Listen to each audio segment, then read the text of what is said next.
Hi, my name is Mark McCloskey. I'm a professor at Bethel University in St. Paul, Minnesota. I got my PhD from the University of South Florida in the area of leadership development and have been a professor at Bethel since 1999. I own J. Mark Partners, a consulting company, along with my consulting partner, Jim Lausma. We deal with companies in the area of leadership and curriculum development. The 4R model basically says that if you're going to lead effectively, you need to bring a combination of deep personal traits to the table. Now, the ancient word for these traits is virtue. Virtue comes from our English word virile, from a Latin root, which basically means strong. And so virtues are inner moral and conceptual and emotional strengths put in service of others, your family, your relationships, possibly your entire organization or your team. The 4R model puts relationships at the core of the model and says that any kind of effective leadership behavior over time has to be driven by these virtues. Now, the 4R model frames these virtues in a very memorable way. It's called the DICE +1 configuration. And let me give you a quick overview of DICE +1. The D stands for dynamic determination. This basically says that a person who's going to lead well over time has to be caught up in a larger purpose beyond self-interest, the kind of purpose that gives them passion, that allows them to sustain effort, to not quit, to achieve goals, to give an extraordinary effort even in very difficult circumstances. The I in the DICE configuration stands for intellectual flexibility. This is basically what we mean by wisdom.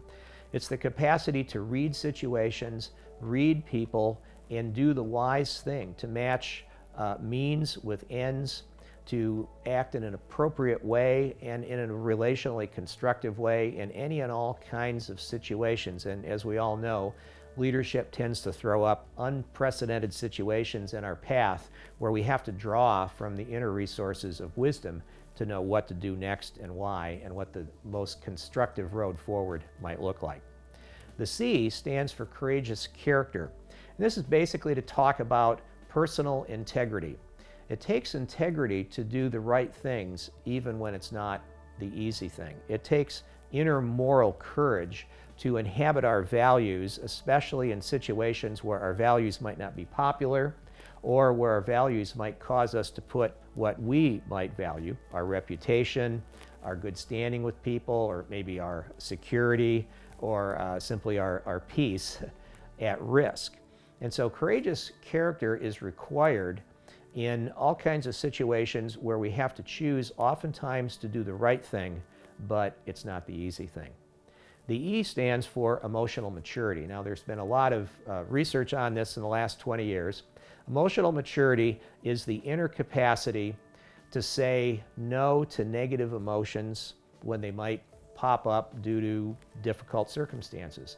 So it's the inner capacity to catch ourselves, to say no to, let's say, anxiety or fear, or to say no to selfishness, and instead to monitor our emotional life and to be able to say yes to taking emotional responsibility for our decisions, to really lean in and listen to others when it might be easier to do the selfish or self-serving thing. Tools like the Strength Finder say focus on your strengths, which is absolutely correct. The virtues, though, are another story. These are the minimum critical kinds of deep personality traits, attitudes, and behaviors required to make our strengths work in the real world. The second part of the 4R model is roles. That's the second R. Now, the roles are divided in 4 roles that have to be played to take any organization and make it sustainable and successful. The first role is that of direction setter. Direction setters clarify the directional imperatives of the organization. They clarify the values of the organization and the mission of the organization. The spokesperson role has to translate that direction into meaningful contact with customers on a daily basis. In other words, effective 21st century organizations are highly customer engaged. The third role is the coach role. This talks about identifying and developing the next generation of leadership. in the organization. The only sustainable competitive advantage, I believe, is the identification and development of more leaders to expand the impact of the organization over time. The last role is the change agent role. In other words, as the world changes out there, as the external operating environment changes, the organization has to keep pace. It has to keep learning new things. It has to keep changing, let's say, its systems or its structures in order to keep delivering.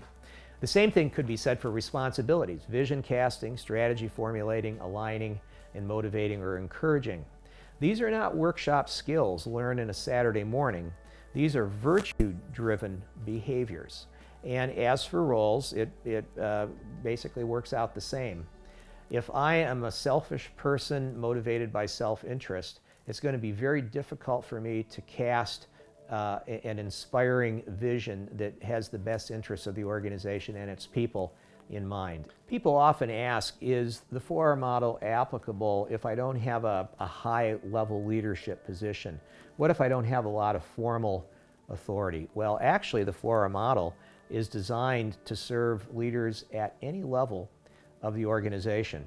And perhaps it's best to talk about leadership in terms of a capital L leader. In other words, someone who has a formal position, formal authority, budget, and so on. But then there's such a thing as a small L leader.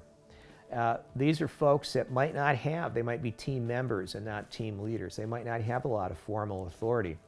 But everyone needs to lead. In other words, even a small L leader needs to cast vision, formulate strategies, align and motivate people.